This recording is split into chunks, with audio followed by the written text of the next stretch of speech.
Əuzu billahi mineşşeytanirracim. Bismillahirrahmanirrahim. Muhtaram Müslüman kardeşler. Allah Teala'nın rahmetleri bulsun. Şuşu cama günlerin Allah'ap, bizim meşitlerimizni Allah'ap, şuşunda kilgen har parçalarımızga da.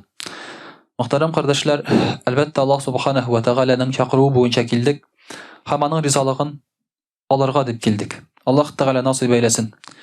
Çünkü köpkene kişiler şulay bir şu vakitlarında cumganın barlığını da bilmeske mümkinler. Ham bulgana da tugul şulay bit şuşa meşitlerinin de nersege kirek ikenin bilmeske mümkinler. Bugün silep kitesi sözümüz bular inşallah Teala Peygamberimiz sallallahu aleyhi ve sellem'nin sıfatları turunda. Çünkü bizning mana bu Rabiul Avval ayı bu atala Mevlüt ayı dip. Peygamberimiz sallallahu aleyhi ve sellem tuğan ay. Mevlüt ayı dip atala.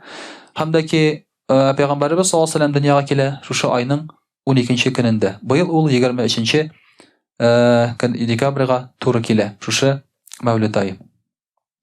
Muhtaram kardeşler, bu narsa degan söz. Bu aylarımızda gumuman alganda şulay bu ayagına tugul. Amma bu aylarda ayırıca Peygamberimiz sallallahu aleyhi ve sellem turunda silenip, Peygamberimiz sallallahu aleyhi ve sellem'e salavatlar aytib, hamda inde anın yaxşı sıfatları turunda biz silimiz. Nersege? Çünkü biz qaytabız muhtaram kardeşler İslam'ın asılına, Peygamberimiz sallallahu aleyhi ve sellem'e. Bizning bütün problemlarımız da şunda. Biz özümüzün asıllımızga eylenip qayta almayız. Müslümanların bütün problemisi şunda. Asıllımızga eylenip qayta almayız. Vaqt öte tirgaçtan şunun kadar öz fikirlerimizge çoğalıp butalıp bitemiz. Endi birinci Müslümanlarını, sahabelerini radıyallahu anhum, şulayık Peygamberimiz sallallahu aleyhi ve sellem'ni unuta başlayız. İslam dininin nersege kilgenin, nindi maksatlar bilen kilgenin unuta başlayız. Ham bulgana tugul muhtaram kardeşler, Peygamberimiz sallallahu aleyhi ve sellem'in sıfatların özümüzge örnek aludan toktuyuz. Mine şuna göre de Allah turunda biraz sileşip gitigeli. Peygamberimiz sallallahu aleyhi ve sellem'in sıfatı, ahlakı o bütünümüzge de örnek. Köpkene kişiler bu örnek bulay diler. İki grain var deb aytganda. İki qırı var. Çik var. Birisi ayta Peygamberimiz sallallahu aleyhi ve sellem kebek bularga kerak deb bütün narsa dedi. İkincisi ayta Peygamberimiz sallallahu aleyhi ve sellem kebek bulup bulmaydı bizge dedi. İki çik. Şulay bil. Birisi ayta Peygamberimiz sallallahu aleyhi ve sellem kebek bularga kerak 100%. İkincisi ayta şulay bil. Anın kebek bulup bulmay, jitip bulmayanга. Şuna göre smysl magna yok. Demek Peygamberimiz sallallahu aleyhi ve sellem kebek bulup bulmagaç, nechik buldurasın şolay yaşaysın endi. Mana bular muhtaram kardeşler, ikisinde de ezelek hatalık var. Çından da 100% Peygamberimiz sallallahu aleyhi ve sellem kebek bula almayız. Ne için? Çünkü bizden vahiy kelmey çından da. Bizge vahiy kelmey. Hem biz özümüzün imanımızda anın kebek derecede tuta almayız her vakit. Bizning ko'nglimizdan, yuragimizdan qora tap alınmagan. Bizning ishimizdagi jinimiz islom qabul etmagan. Ham shunga ko'ra biz muhtaram kardeşler aның kebek bo'la olmaymiz hech cheksiz. Peygamberimiz sallallohu alayhi vasallam Alloh taolaning eng yaratgan zoti. Ammo aның kishilik sifatlarin, aның ahlagın şulay bit biz baribir o'zimizda buldarga tirishga tiyishmiz. Chunki anga butunlay ishab bo'lmaydi deb aytib endi tilasang nechik yashau bizga şulay ol dürüst tugul kilishmey. Muhtaram kardeşler, Peygamberimiz sallallahu aleyhi ve sellem şuna göre kişi bulgan da bizge örnek bulsan için. Eğer ferişte bulsa biz ondan örnek ala almasaydık. Abid gariplerinin şunday bir dağvaları bula, şikayetleri bula, pretenziyi. Nerse deyler? Nişlep ol kişi deyler, ferişte tugul. Nişlep ol kişi deyler. Hatta Kur'an'da aytdiler şolay bit. Bizning kebek aşı içe, bizning kebek bazarda yeri deyile. Nişlep ol bizning kebek kişi ol. Avri, bizning kebek Peygamber sallallahu aleyhi ve sellem de ayta men kişi dey. Sizning kebek kilam dey, sizning kebek açulanam dey. Hikmetli muhtaram kardeşler şulay bit bizge anın örnek buluğunda. Lakin Peygamberimiz sallallahu aleyhi ve sellem özünün örneğin, ahlakın Allah'ı Teala'dan ikenen ayta. Nerse dey? Allah Peygamberimiz sallallahu aleyhi ve sellem dua kıla. Allahumma ahsanta halqi fa ahsin huluqi. Ya Rabbi, sen benim tışkı kıyafetimni matur etip yarattın, hazırında ahlakımni, içki kıyafetimni maturladı. Менә мөхтәрәм кардәшләр, хәзерге заман кешесе тышкы яктан ул бик камил. Хәзерге заман кешесе. Лекеге вакытта мәсәлән кешенең киеме пычрак булырга мөмкин. Чәче җуылмаган булырга мөмкин. Ау тешләре кара булырга мөмкин. Хәзер ул бик камил. Тешләрне хәзер турайтабыз тимер белән шулай бит. Тешләрне кысабыз. Турая. Кәкере-бөкере тешләр урынына утыра. Күзне операция ясыйбыз. Всё. Зәтәбез хәзер. Бөтен җирләрне зурайтабыз. Кичкенә булса, зур булса кичерәйтәбез. Шулай бит. Без хәзер инде тышкы яктан бик матур. Әмма кешенең мөхтәрәм кардәшләр әхлагы элекеге кешенеке белән чагыштырырлык түгел. Якында килмиләр. Пәйгамбәрбез саллаллаһу алейһи ва сәллям вакытындагы кыргый кешеләр дә хәзерге кешеләргә караганда тәртиплерәк. Кыргыйлар да тәртиплерәк. Сез сораусыз инде ничек инде алай инде ул. Бик җиңел шулай бит. Пәйгамбәрбез саллаллаһу алейһи ва сәллям килгәнче ислам дине белән гарәпләрдә барыбер яхшы сыйфатлар була. Мәсәлән, кунак килсә, аны 3 көн кунак итәләр. Дошманы булса да, аннан соң гына үтерәләр. Ә бездә хәт дустың килсә дә үтереп чыгаралар шулай бит. Утыралар, эчәләр, сугыша башлыйлар, пычакка да үтерәләр, всё. Я балконнан ыргыталар. Нәл мөхтәрәм кардәшләр, хәзерге кешенең әхлагы шундый. Бу элекеге кеше белән чагыштырганда, элекеге мәсәлән кешеләр исерәләр. Менә Аллаһ Тәгалә Коръән-и Кәримдә әйтә, мәйсирнең аракының файдасы бар ди. Нинди файдасы? Ул теге биологик файда түгел, медицинский файда түгел ул аракының файдасы. Файдасы нәрсәдә була? Алар исергәч садака бирә башлыйлар гарәпләр. Аның файдасы шунда була. Исергәч алар менә күп акча бар, шуны садака итеп тарата башлыйлар, юмарт булалар. Әгәр дә азартный уеннарда атсалар, шушы акчаны, аткан акчаны садака итеп тарата торган булалар. Менә аның файдасы шунда. Теге медицинский файдасы юк аның аракының. Уйламагыз. Әмма хәзер кеше эчсә, садака таратмый шулай бит. Бернинди файдасы юк аның. Элекеге кыргый кешенең эчсә файдасы бар иде, садака бирә иде шулай бит. Ә хәзер аның файдасы юк. Ә хәзерге кеше покерда ата икән, акча атса, садака бирәме ул? Юк шулай бит. Бара да Lamborghini ала ул тизрәк. Гомер буе хыялланган, аннан соң беренче баганага килеп бәрелә. Аның бөтен хыялы шул. Менә ул мөхтәрәм кардәшләр, әхлак дигән нәрсә, ул мөхтәрәм кардәшләр хәзерге кешенең кызганычка каршы җитеп бетми. Мөселманнарга да җитеп бетми. Мөселманнарга да җитеп бетми әхлак дигән нәрсә. Шуңа күрә дә Пәйгамбәрбез саллаллаһу алейһи ва сәллям әйтә, әхлакны төзәтергә Аллаһ Тәгаләдән ярдәм сорый. Я Рабби, ярдәм ит ди. Инде тышкы кыяфәтемне матур иттең минем ди, камил иттең ди. Инде хәзер әхлагымны минем матур ит, камил ит ди. Менә ул мөхтәрәм кардәшләр әйткәнемчә, намаз укыган кешеләргә дә әле җитеп бетми. Хәзерге мөселманнарга бер претензия нәрсәдә?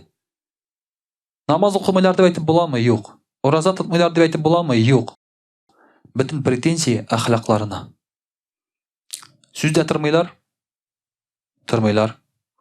Бурыч кайтармыйлар? Кайтармыйлар. Эш эшләмиләр? Эшләмиләр.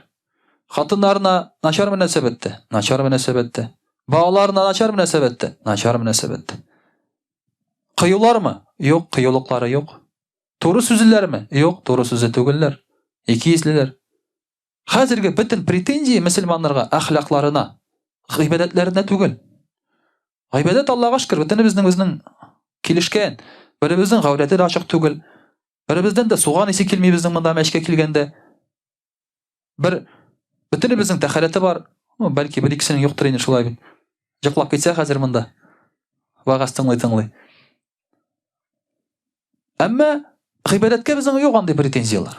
Бөтен претензия безнең әхлакка мөхтәрәм кардәшләр. Менә шуңа күрә дә Пәйгамбәрбез саллаллаһу алейһи ва сәллям әйтә: "Инни бугишту ли утаммима макаримал ахлак." Мине Аллаһ Тәгалә җибәрде кешеләрнең әхлакларын камил итәр өчен ди. Әхлакларны камил итәр өчен җибәрде мине Аллаһ Тәгалә ди. Менә Пәйгамбәрбез саллаллаһу алейһи ва сәллям шуның өчен 10 ел буе шуның өстендә генә эшли.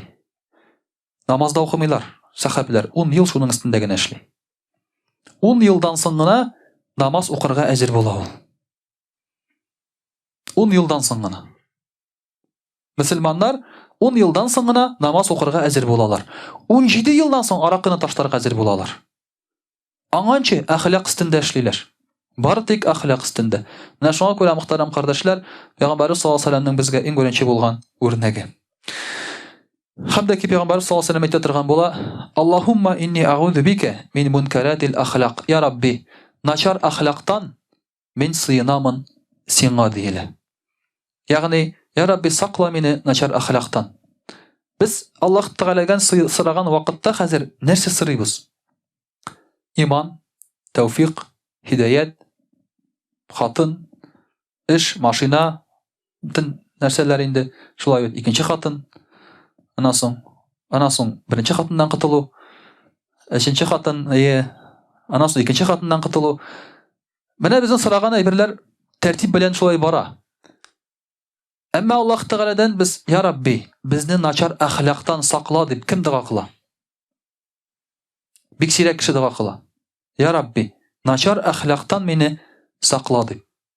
Әмма начар әхлак, менә бу безнең динебезгә бик зур зыян китерә торган әйбер. Хәзерге җир шарындагы мөселманнарга әйтәм бит тагын бер кат. Бөтен претензияларның әхлакларына, аларның үзләрен тотышларына. Һәм дә ки әхлакның нигезе Пәйгамбәрбез саллаллаһу алейһи ва сәлләмгә Аллаһ Тәгалә өйрәтә нәрсә белән, шулай бит нәрсә торырга тиеш нигезендә. Аллаһ Тәгалә әйтә: "Бисмиллаһир-рахманир-рахим. Худил гафва ваъмур бил гурфи ва агрид ганил җахилин". Гафу ит кешеләрне ди. Изгелеккә чакыр ди. Һәм наданнардан ерактыр ди. Өч кагыйдә, мөхтәрәм кардәшләр. Әгәр дә хикмәт кирәк булса сиңа, шушы өч кагыйдә белән аралашырга кирәк. Өч кагыйдә белән тотарга кирәк. Беренчесе, димәк, гафу итә бел. Менә бу гафу итә бел дигән сүз киң күңелле булу дигән сүз. Көне буена безгә нәрсә генә әйтмиләр. Менә бүген юлда килгәндә дә әзрәк тренировка ясап килдем инде. Әзрәк кенә. Юлда торам, борылырга сул якка таба, уң яктан берсе килде дә минем каршыга кирип булай борылды инде. Нәрсә, ни эшлисең инде шулай? Беренче мысль, беренче идея, куып тотып, куып тотырга, алдына чыгырга, минимум резко тормозга басырга. Минимум. Максимум чыгып инде, абзый, алай ярамый дип, тешләр хөкүмәтнеке түгел дип, шулай бит. Шулай дип инде әзрәк кенә сөйләшеп алырга. Шуннан соң әйтәсең инде шулай бит. Гафу ит. Нәрсәгә ул сиңа шулай? Менә аны күңелдә эшләргә кирәк. Аны күңелдә эшләргә кирәк. Андый нәрсәне әзрәк күрмәскә, киң күңелле була белергә кирәк. Мәчеттә дә шулай. Намаз укырга басасың, яндагы кардәшең инде аягыңа үттереп баса инде ул шулай бит. Этә инде ул сине.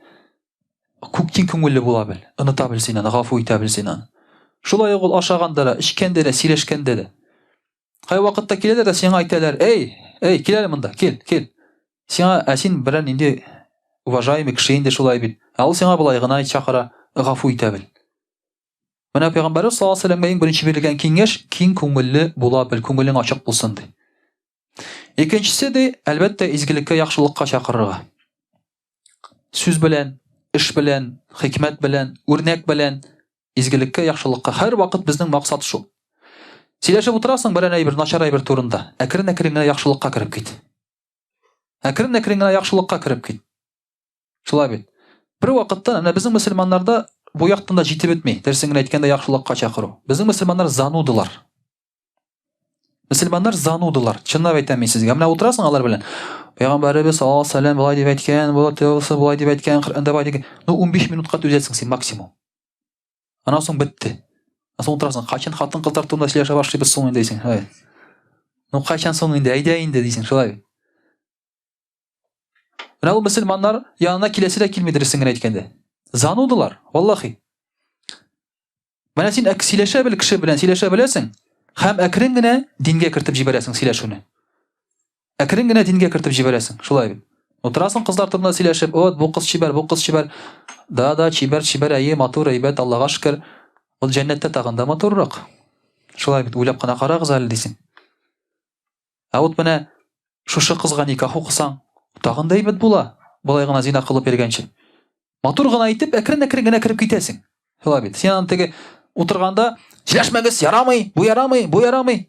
Икенче көнне сине чакырмыйлар да ул мәҗлескә. Икенче көнне сине чакырмыйлар, син кирәк түгел анда уже.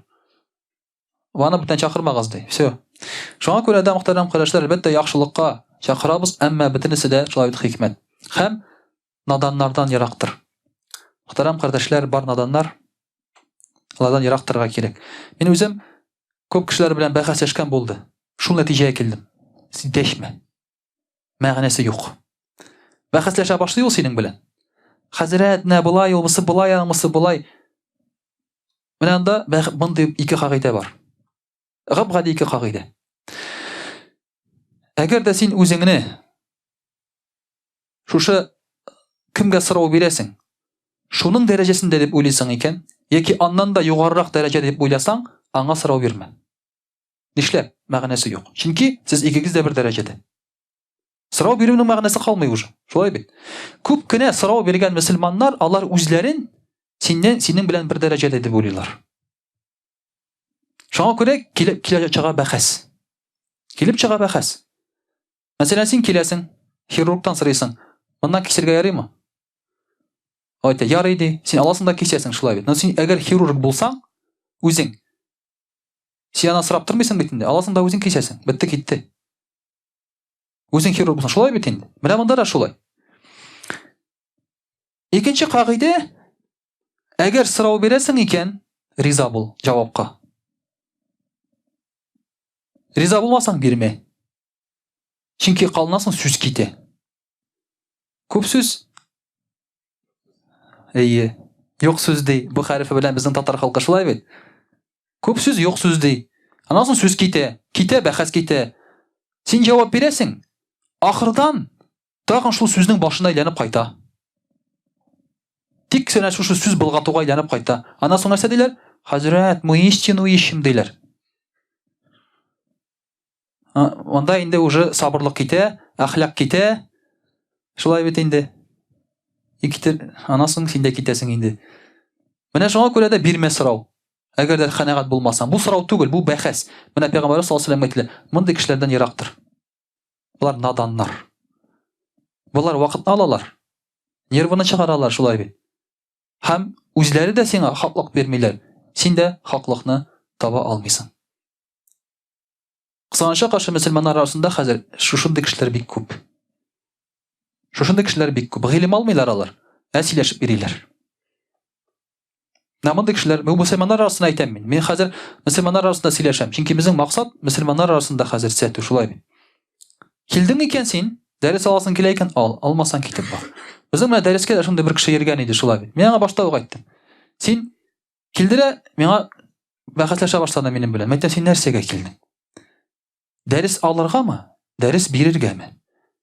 Дәрес бирергә теләсәң, объявление эләсең дә, башка бер көнне җыясың үзеңә укучылар. Дәрес алырга килсәң, ал шыбырткана утыр. Кыгат чаулама. Шулай бит.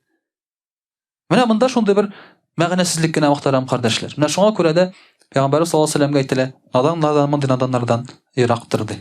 Менә бу әлбәттә инде Пәйгамбәр саллаллаху алейһи ва сәлләм биргән киңәш, һәм инде соңгы киңәше Аллаһ Тәгалә әйтә, соңгысы дип инде бүгенге вагызда яхшыга яхшы белән җавап бир. Аллаһ Тәгалә әйтә, бисмиллаһир-рахманир-рахим, идфа биллати хия ахсан.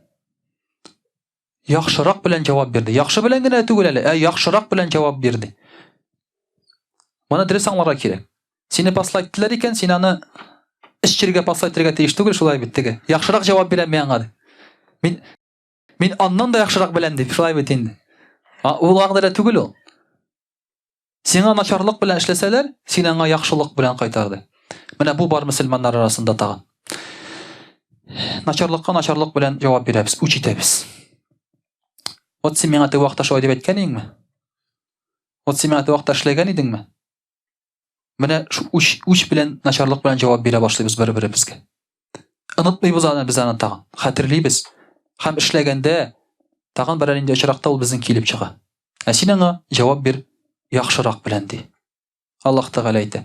Һәм шул вакытта нәрсә ди? فَإِذَا الَّذِي بَيْنَكَ وَبَيْنَهُ عَدَاوَةٌ كَأَنَّهُ وَلِيٌّ حَمِيمٌ. Һәм сезнең арагыздагы дошманлык көннәрдән бер көнне дуслыкка әйләнер ди. Менә бу мөхтәрәм кардәшләр, Пәйгамбәр саллаллаху алейһи ва сәлләмгә бирелгән киңәшләр. Һәм менә бу безгә хәзер бик җитеп бетми. Пәйгамбәр саллаллаһу алейһи ва сәллям үзе шундый булган. Һәм аңа кешеләр тартылган. Әмма бу безгә хәзер җитеп бетми. Инде мөхтәрәм кардәшләр, рус теленә дә күчеп алырбыз. Аузу биллахи минаш шайтанир раджим. Бисмиллахир рахманир рахим. Дорогие друзья, на сегодняшний день проблема ислама заключается в том, что мы не знаем, зачем он нужен.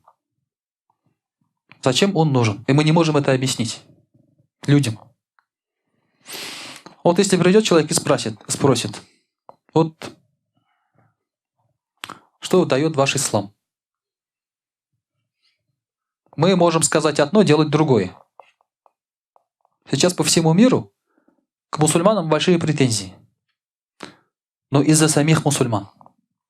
Из-за самих мусульман. Это же все исходит от самих мусульман. И мне, честно говоря, стыдно, когда вот в Америке подожгли мечеть, скинхеды там подожгли там и так далее. Пришел один маленький мальчик с мамой, американец, христианин, разбил свою копилку, вынул оттуда все, что есть, там $20 у него было денег, и отдал на восстановление мечети. Этот мальчик мусульманин. Этот мальчик мусульманин. Вот то, что его побудило так сделать, вот это мусульманин. А когда мусульмане начнут поступать правильно, жить правильно, сами люди будут приходить в мечеть. Во Франции одна женщина-француженка привела своего ребенка в мечеть. Сказала: вот имам, научите моего ребенка религии, вашей религии. И имам спрашивает: вы мусульманка? Нет, говорит, я христианка. А муж ваш тоже не мусульманин, христианин. А зачем же вы привели ребенка в мечеть? Она говорит: я, говорит, вижу, как вы, мусульмане, друг с другом общаетесь. Руки целуете, помогаете друг другу. Я вижу, как дети относятся к своим родителям.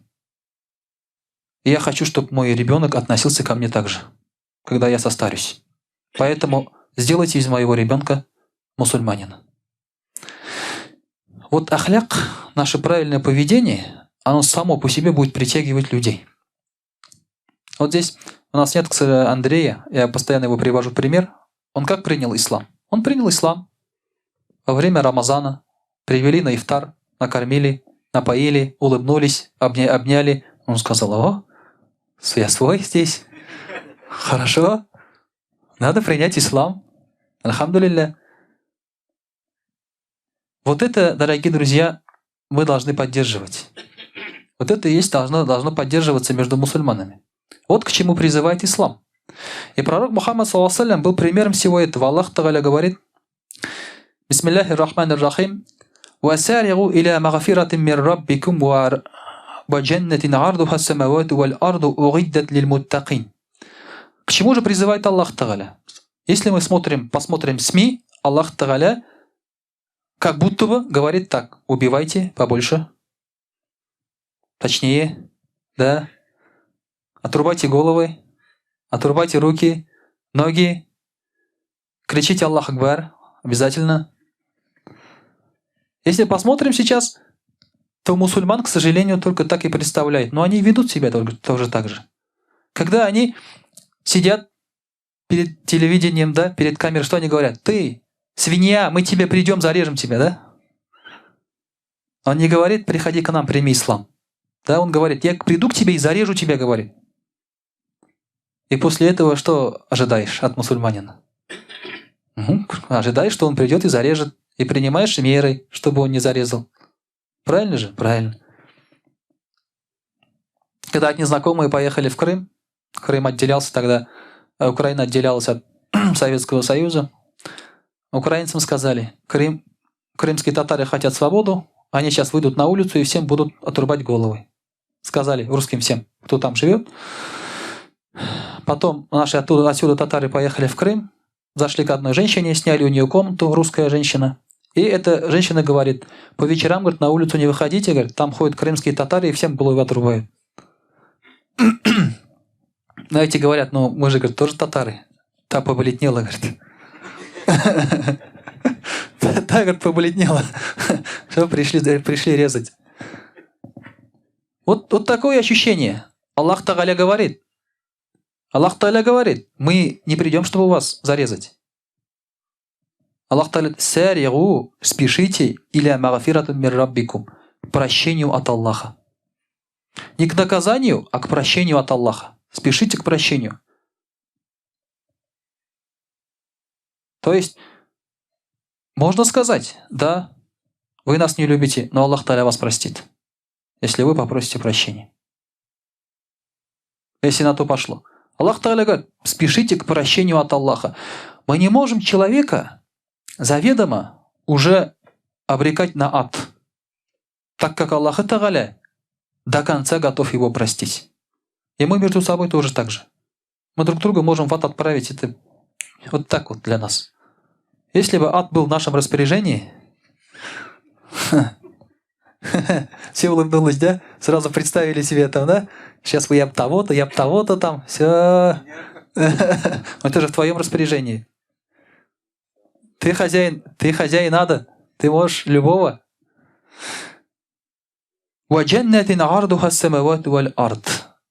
И спешите к раю, ширина которой равняется ширине небес и земли. Уриддат лиль муттакин. Вот это все, говорит, приготовлено для верующих, для богобоязненных. А кто такие богобоязненные? Знаете, кто такие богобоязненные? Кто с ножом сидит вот так и говорит, ты свинья, я тебя убью. Кто такой богобоязненный? Аллах Тааля говорит, «Аллазина юнфикуна фиссарраи ваддарра», те, которые расходуют скрыто и открыто, и в тяжелом положении. Это те, которые расходуют, то есть садака дают, помогают друг другу. Когда наступают проблемы, они начинают решать эти проблемы вместе. А не так, что вот один ушел со своими деньгами, зарылся там и сидит, лишь бы никто его ни о чем не попросил. То есть помогают друг другу. Вальказимина аль-гайза – это те, которые усмиряют свой гнев. То есть они гневаются, но успокаиваются. Богобоязненные. Да, мы все гневаемся, но мы держим свой гнев. Тот, кто вообще не гневается, это наркоман. Это такого не бывает, чтобы человек вообще не гневался. Это все, он уже под наркотой, ему все хорошо. Розовые очки, да, это наркоман. Это не верьте, такого человека нет, который вообще не гневается. Поэтому имам Шафи'и тоже говорил, тот, кто видит несправедливость и не гневается, это осел, говорит, это не человек, это осел. Поэтому гневаются люди. Слов нет, но мы сдерживаем свой гнев. Особенно в семье. Потому что на людях проявлять свой гнев мы боимся. Перед начальником попробуйте проявить гнев. Хотя очень хочешь, да? Руку в карман, кулак там стоит. Хочешь сказать, терпишь, еще комплименты делаешь. А дома уже там, да? Жена кофе пролила, все. Это уже все, трагедия. Вальказимина аль-гайза. То есть те, которые усмиряют свой гнев. Вал'афина анин нас. И те, которые прощают людей. Вот это богобоязненные люди. Там не сказано, что вот это те, которые читают 100 ракатов намазов в день. Стабильно. Постятся 150 дней из 360. Так не сказано тут. В Коране так не сказано. Здесь речь идет об ахляке. Потому что проявление поклонения – это ахляк. Если поклонение не проявляется в нраве, в ахляке, от этого поклонения столько же будет саваба у тебя. Поэтому богобоязненный человек, Аллах Тааля описывает его именно таким образом. Также, чтобы мы привлекали людей, и чтобы те, которые рядом находятся, не отворачивались от нас. Аллах Тааля сказал пророку Мухаммаду саллаллаху Бисмиллахи рахмани рахим. فَبِمَا رَحْمَةٍ مِّنَ اللَّهِ لِنْتَ لَهُمْ وَلَوْ كُنْتَ فَظًّا غَلِيظَ الْقَلْبِ لَانفَضُّوا مِنْ حَوْلِكَ. По милости Аллаха, говорит, ты был мягким к ним. Если бы ты был жестокосердечным, то все бы от тебя просто убежали, говорит. Аллах Тааля пророку саллаллаху говорит. Пророк саллаллаху действительно был очень мягким. Он не мог сказать «нет». Сейчас психологи говорят, да, учитесь говорить «нет». Сейчас уже надо учитесь говорить «да». Уже до того дошло. Пророк, саллаллаху алейхи ва саллям, не мог говорить «нет». Денег не было даже у него, когда на садака, он не мог сказать «нет». Он сказал: берите все, что хотите, запишите все на меня. Он говорил: идите на рынок, берите, что вам хотите, надо, запишите все на меня. Денег нет. Он не мог говорить «нет». Пророк, саллаллаху алейхи ва саллям. Поэтому к нему люди тянулись. Когда даже сидели в джамагате, какой-нибудь объявлялся нехороший человек, сахабы что делали сразу? Меч и отрубить голову. Однозначно тут. Нет человека, нет проблемы, как сказал Сталин. А пророк, саллаллаху алейхи ва саллям, говорил: не надо, успокойтесь, он говорил. Так было с тем мальчиком, юношей, который пришел и спросил делать зина у пророка, саллаллаху алейхи ва саллям. Он пришел и сказал: Расуль Аллах, я хочу сделать зина, разреши мне. Сахабы, рады Аллаху анхум, удивились. Они даже: это что за наглец такой, да? Пришел и на зина разрешение спрашивает. Это не значит, что надо быть добрым и разрешить ему. Надо ему объяснить правильно, красиво. А то тоже иногда меня спрашивают: хазрят, ну можно там зина немножко? Давай уж это. Дай какое-нибудь там, да? Разрешение. Найди способ. Отблагодарим. Да? Нет. Здесь уже ты не должен сказать ему: тебе надо это отрубить, и оказывается это, да? Плохой человек. Надо ему аккуратненько уже объяснять. Все зависит от суммы. Ага. Это все обсуждаемо. Это все обсуждаемо. Так объясняешь ему. Конечно же, надо объяснить ему красиво. Надо объяснить девушкам красиво. Потому что пришли девушки, вот недавно только был разговор, они говорят: вот, а я не хочу в платке ходить, а мне нравится вот. А я люблю вот перед людьми танцевать. И попробуй скажи: ты животные. Ты что, как корова ходишь, да? Сиськами трясешь. И попробуй так сказать. Что они скажут? Что за ислам такой, да? Приходится ей объяснять красиво, да, сказать, что действительно она очень красива, очень привлекательна. Но вот у нее есть такое право, что она может эту красоту показывать только тем, кого она выберет сама. Не всем подряд показывать, а Аллах Та'аля дает ей право такое, чтобы это закрыть и показать только... Я не говорю, что нельзя показывать. Пожалуйста, покажи, но мужу. Мужу, пожалуйста. А то у нас, наоборот, муж ничего не видит.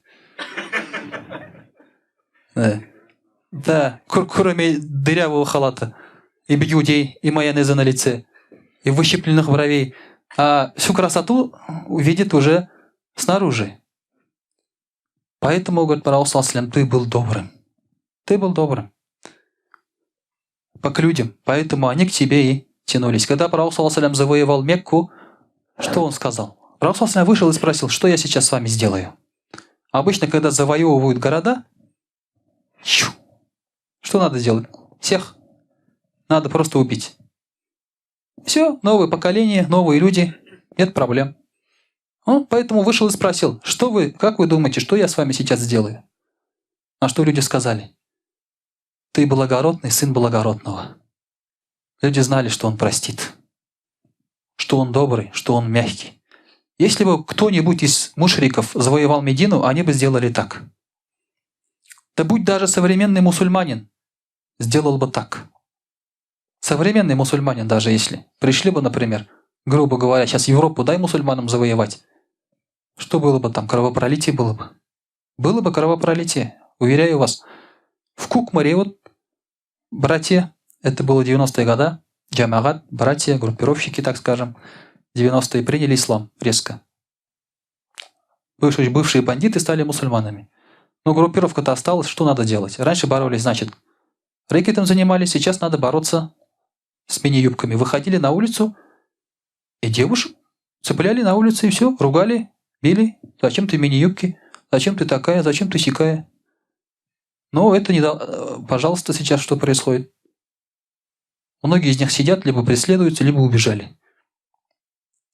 Потому что не было вот этой мягкости, не было. Конечно, нужна строгость в определенных моментах. Но когда ты обращаешься с людьми, в основе лежит мягкость. В основе. Вот поэтому мы должны это запомнить. И также пророк, саллаллаху алейхи вассалям, всегда говорил: «Моя награда от Аллаха». Все пророки, у них был лозунг: «Моя награда от Аллаха». Вот мусульманам это тоже лозунг нужен. Во время того, что делаем доброту, общаемся с людьми хорошо, да, мы должны говорить: «Моя награда от Аллаха», не от этого человека. Я хочу этому человеку дать, а не взять. Вот это самый главный лозунг ислама.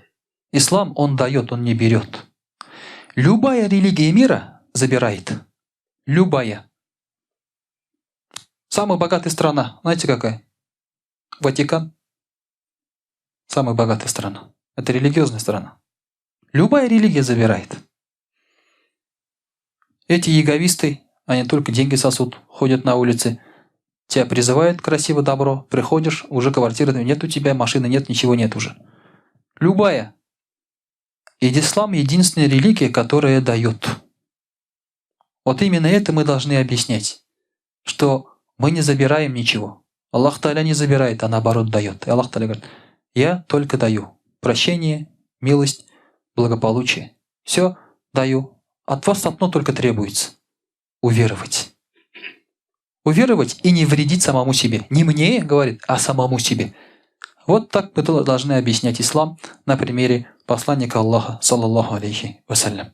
И дай Аллах Та'аля, если мы поменяем свой ахляк, свое положение, свой нрав, и действительно будем примером к посланнику Аллаха, саллаллаху алейхи вассалям.